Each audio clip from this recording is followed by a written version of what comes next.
It told him nothing. That was the worst of it. Every instrument they brought, every chemical, every test the college could devise, and it told them nothing. It simply refused to be what matter is supposed to be. Welcome back to the vault. I am the Warden. Tonight I have unlocked something that Howard Phillips Lovecraft himself considered his finest work. The story he returned to when asked which of his creations frightened him most, The Color Out of Space. Written in 1927. Make of that endorsement what you will. There is a particular category of horror that does not arrive through the window, or rise from the basement, or wear a recognizable face. It arrives from outside, and I mean that word with full precision, outside the spectrum, outside the periodic table, outside the laws by which this universe has agreed, until now, to operate. Lovecraft wrote this story in his Brooklyn period, financially diminished, socially isolated, at the absolute height of his creative powers. He considered it a purer horror than anything in the Cthulhu mythos, because the mythos at least gives the darkness names. This story gives it nothing, not even a color. Imagine the hills west of Arkham, Massachusetts. Deep woods that no axe has ever touched. Narrow glens where thin brooklets run without ever catching the glint of sunlight.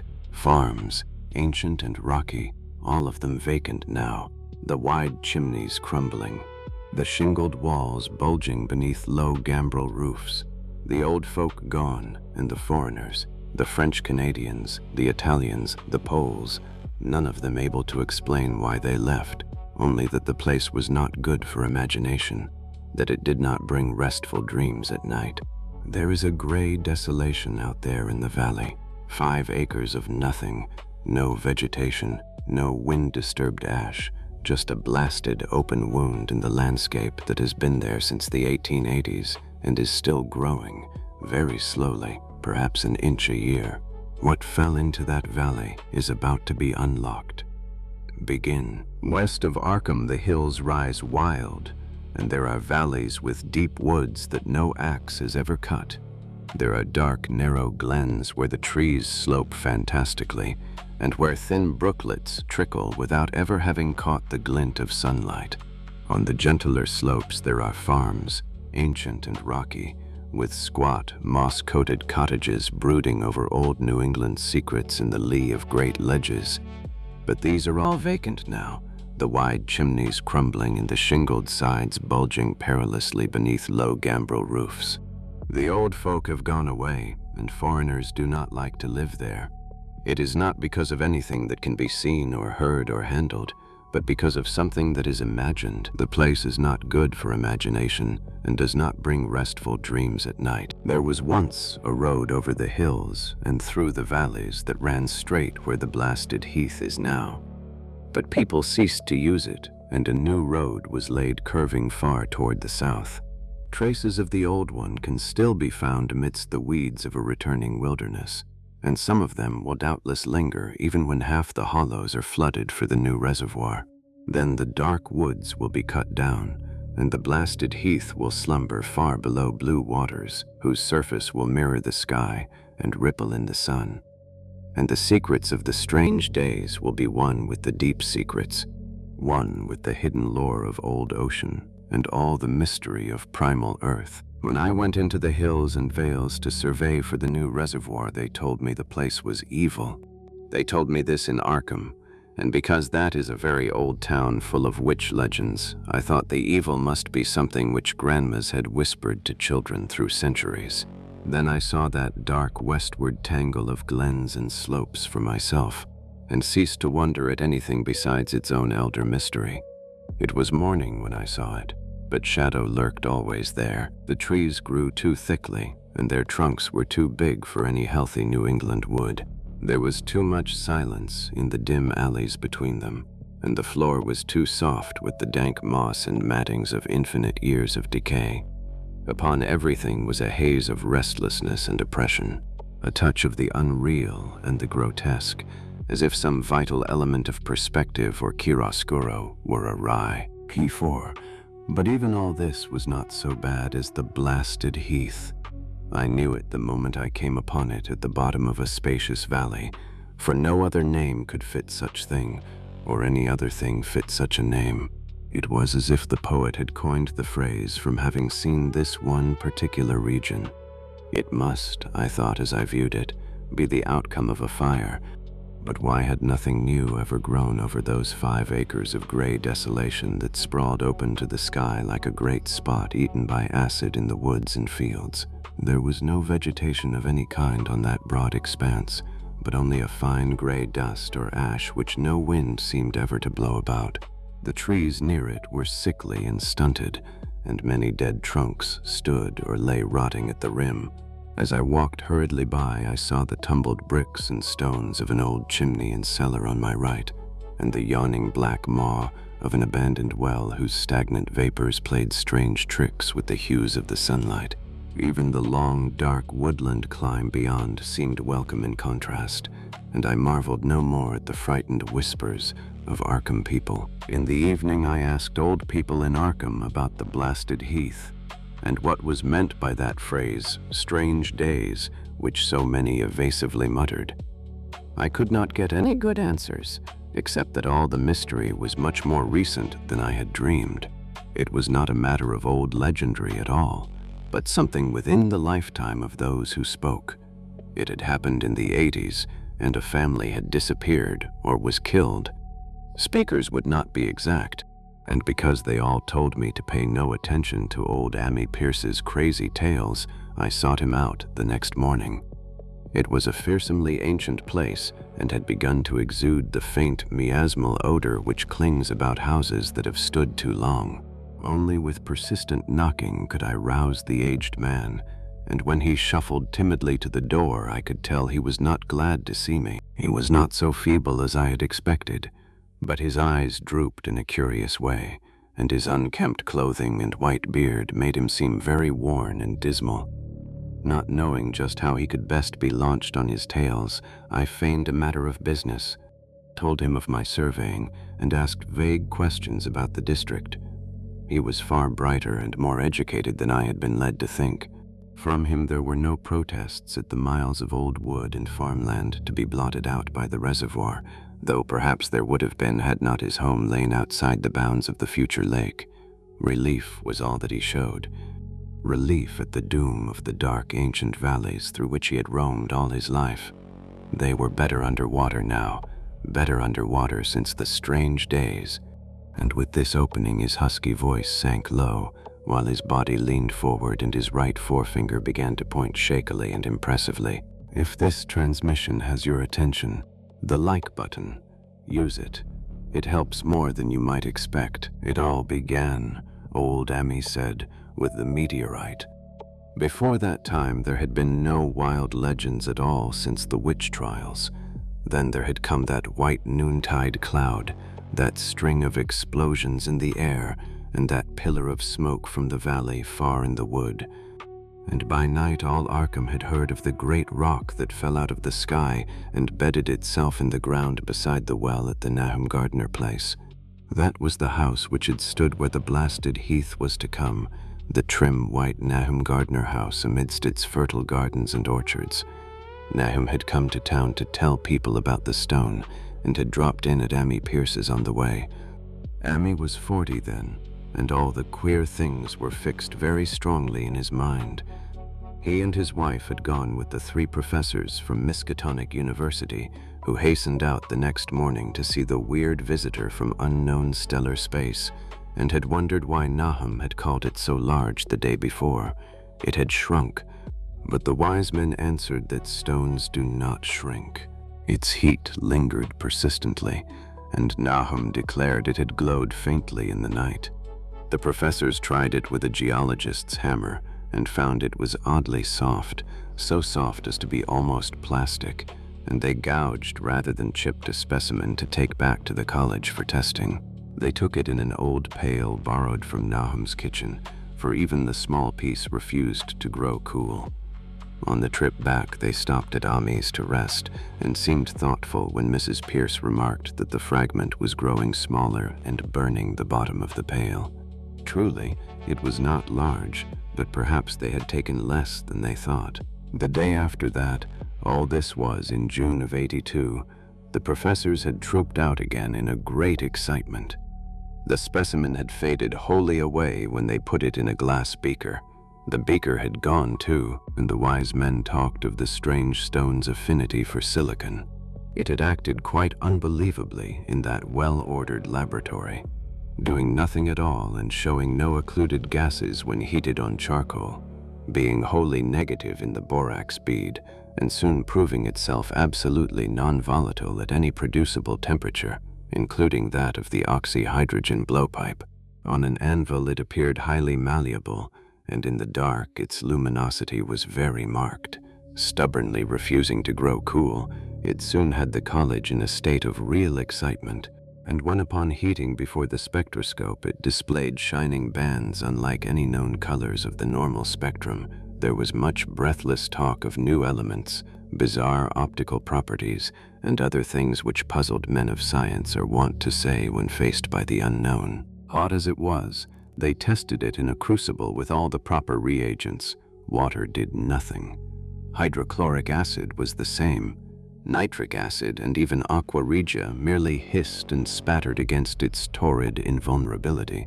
There were ammonia and caustic soda, alcohol and ether, nauseous carbon disulfide, and a dozen others.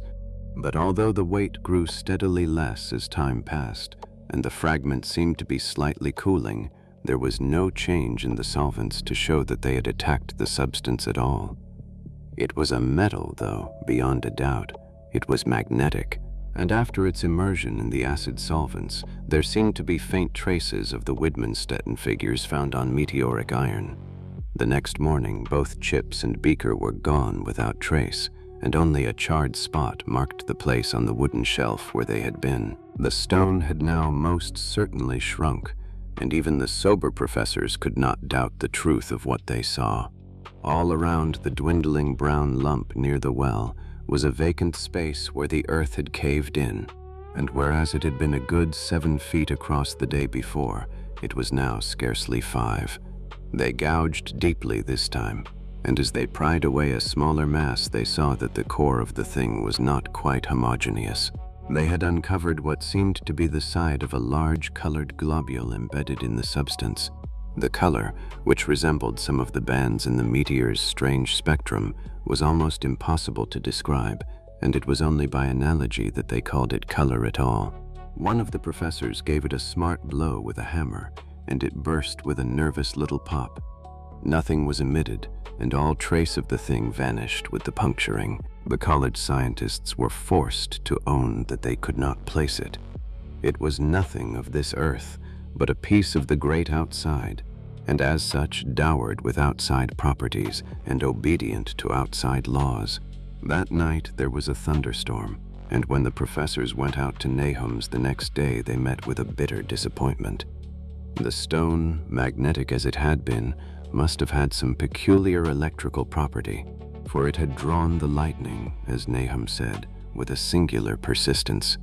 6 times within an hour the farmer saw the lightning strike the furrow in the front yard, and when the storm was over, nothing remained but a ragged pit by the ancient well sweep, half choked with caved-in earth. The failure was total, so that nothing was left to do but go back to the laboratory and test again the disappearing fragment left carefully cased in lead. That fragment lasted a week, at the end of which nothing of value had been learned of it. When it had gone, no residue was left behind, and in time the professors felt scarcely sure they had indeed seen with waking eyes that cryptic vestige of the fathomless gulfs outside. Nahum quickly became a kind of local celebrity. He was a lean, genial person of about 50, living with his wife and 3 sons on the pleasant farmstead in the valley. He and Ammi exchanged visits frequently. He seemed slightly proud of the notice his place had attracted, and talked often of the meteorite in the succeeding weeks. That July and August were hot, and Nahum worked hard at his haying. Then fell the time of fruit and harvest. The pears and apples slowly ripened, and Nahum vowed that his orchards were prospering as never before. The fruit was growing to phenomenal size, and unwanted gloss, and in such abundance that extra barrels were ordered to handle the future crop. But with the ripening came sore disappointment, for of all that gorgeous array of specious lusciousness not one single jot was fit to eat. Into the fine flavor of the pears and apples had crept a stealthy bitterness and sickishness, so that even the smallest of bites induced a lasting disgust. Nahum sadly saw that his entire crop was lost. Winter came early and was very cold. Ammi saw Nahum less often than usual and observed that he had begun to look worried. The rest of his family, too, seemed to have grown taciturn and were far from steady in their church-going or their attendance at the various social events of the countryside. For this reserve or melancholy no cause could be found, though all the household confessed now and then to poorer health and a feeling of vague disquiet. Nahum himself gave the most definite statement of anyone when he said he was disturbed about certain footprints in the snow. They were the usual winter prints of red squirrels, white rabbits, and foxes, but the brooding farmer professed to see something not quite right about their nature and arrangement. He was never specific, but appeared to think that they were not as characteristic of the anatomy and habits of squirrels and rabbits and foxes as they ought to be. Ammi listened without interest to this talk until one night when he drove past Nahum's house in his sleigh on the way back from Clark's Corners. There had been a moon, and a rabbit had run across the road, and the leaps of that rabbit were longer than either Ammi or his horse liked. The latter, indeed, had almost run away when brought up by a firm rein. Thereafter Ammi gave Nahum's tales more respect and wondered why the Gardner dogs seemed so cowed and quivering every morning. They had, it developed, nearly lost the spirit to bark. In February, the McGregor boys from Meadow Hill were out shooting woodchucks, and not far from the Gardner place bagged a very peculiar specimen. The proportions of its body seemed slightly altered in a queer way, impossible to describe, while its face had taken on an expression which no one ever saw in a woodchuck before. The boys were genuinely frightened and threw the thing away at once. People vowed that the snow melted faster around Nahum's than it did anywhere else, and early in March there was an odd discussion in Potter's General Store at Clark's Corners. Stephen Rice had driven past Gardner's in the morning and had noticed the skunk cabbages coming up through the mud by the woods across the road. Never were things of such size seen before, and they held strange colors that could not be put into any words. Their shapes were monstrous, and the horse had snorted at an odor which struck Stephen as wholly unprecedented. That afternoon several persons drove past to see the abnormal growth, and all agreed that plants of that kind ought never to sprout in a healthy world. Of course it was the meteorite, and remembering how strange the men from the college had found that stone to be, several farmers spoke about the matter to them. The professors stayed away in contempt. The trees budded prematurely around Nahum's, and at night they swayed ominously in the wind. Nahum's second son, Thaddeus, a lad of 15, swore that they swayed also when there was no wind, but even the gossips would not credit this. The entire Gardner family developed a habit of stealthy listening, though not for any sound which they could consciously name. The listening was, indeed, rather a product of moments when consciousness seemed half to slip away. Unfortunately, such moments increased week by week, till it became common speech that something was wrong with all Nahum's folks. April brought a kind of madness to the country folk, and began that disuse of the road past Nahum's which led to its ultimate abandonment. All the orchard trees blossomed forth in strange colors, and through the stony soil of the yard and adjacent pasturage there sprang up a bizarre growth which only a botanist could connect with the proper flora of the region. No sane, wholesome colors were anywhere to be seen except in the green grass and leafage, but everywhere were those hectic and prismatic variants of some diseased, underlying primary tone without a place among the known tints of earth. The Dutchman's breeches became a thing of sinister menace, and the bloodroots grew insolent in their chromatic perversion. Ammi and the Gardners thought that most of the colors had a sort of haunting familiarity, and decided that they reminded one of the brittle globule in the meteor. In May, the insects came, and Nahum's place became a nightmare of buzzing and crawling. Most of the creatures seemed not quite usual in their aspects and motions, and their nocturnal habits contradicted all former experience. The Gardners took to watching at night, watching in all directions at random for something they could not tell what. It was then that they all owned that Thaddeus had been right about the trees. Mrs. Gardner was the next to see it from the window as she watched the swollen boughs of a maple against a moonlit sky. The boughs surely moved, and there was no wind. Strangeness had come into everything growing now. What the windmill salesman from Bolton, who drove by one night in ignorance of the country legends, later told in Arkham, was given a short paragraph in the Gazette, and it was there that all the farmers, Nahum included, saw it first, that around a farm in the valley, the darkness had been less thick. A dim though distinct luminosity seemed to inhere in all the vegetation, grass, leaves, and blossoms alike, while at one moment a detached piece of the phosphorescence appeared to stir furtively in the yard near the barn. The grass had so far seemed untouched, and the cows were freely pastured in the lot near the house, but toward the end of May the milk began to be bad. Then Nahum had the cows driven to the uplands, after which this trouble ceased.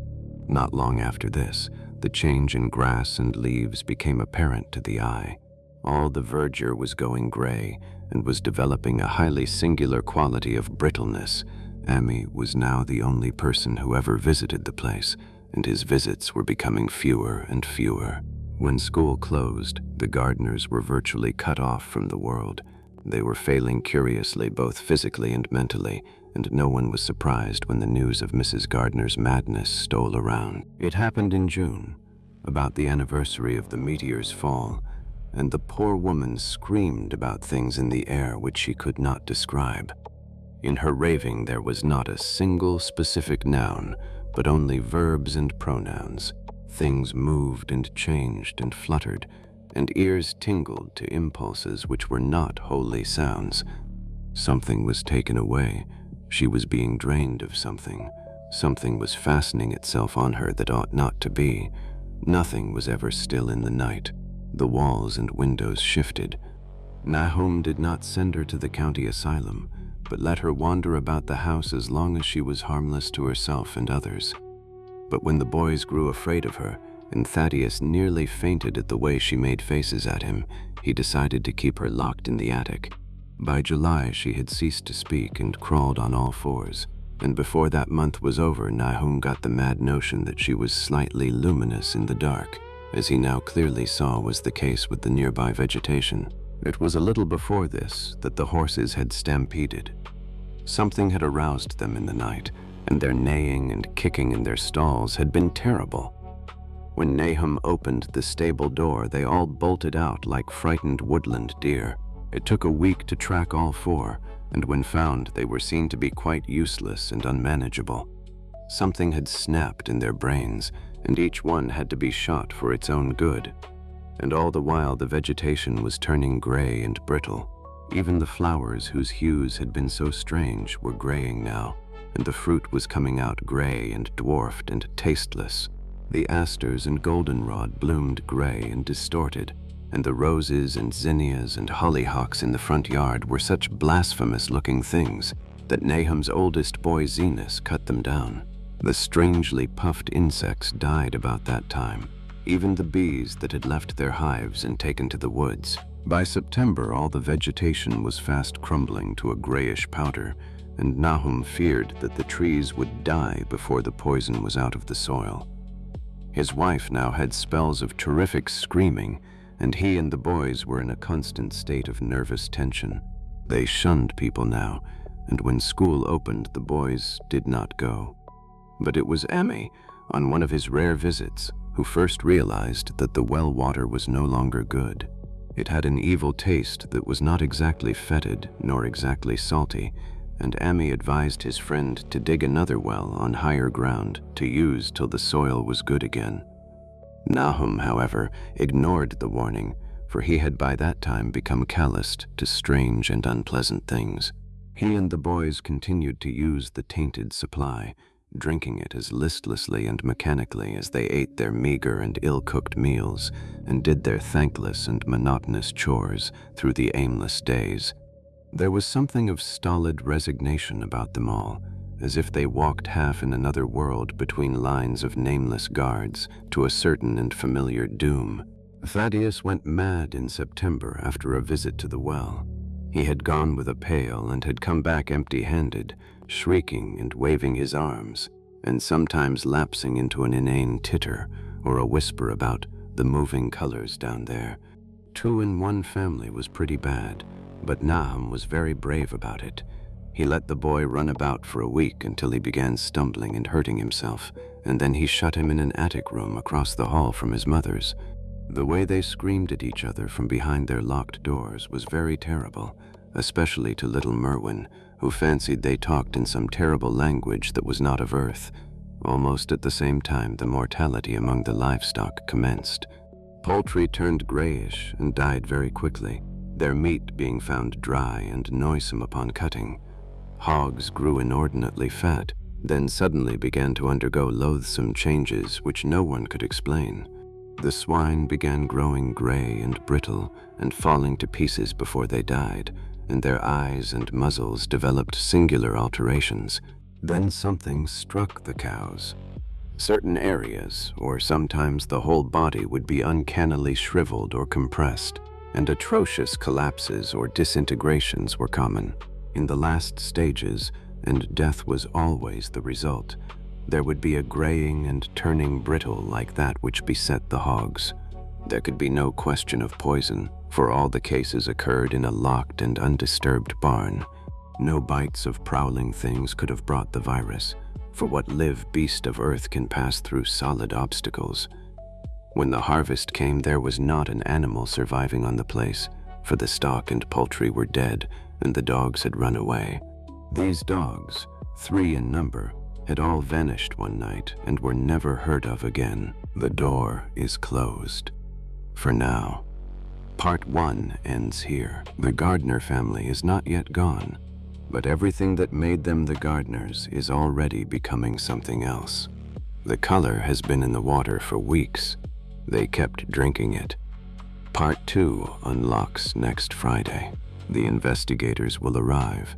The well will be opened, and old Ammi will see something at the end that no one else was close enough to witness. Something that has kept him bent and haunted for 44 years. If you intend to be present when that door opens, subscribe to The Vault. The next transmission is already prepared. Leave your answer below. I want to know. When the scientists declare the stone is nothing of this earth, but a piece of the great outside, is that horror, or is that the most honest scientific statement ever made? Until then, stay in the dark.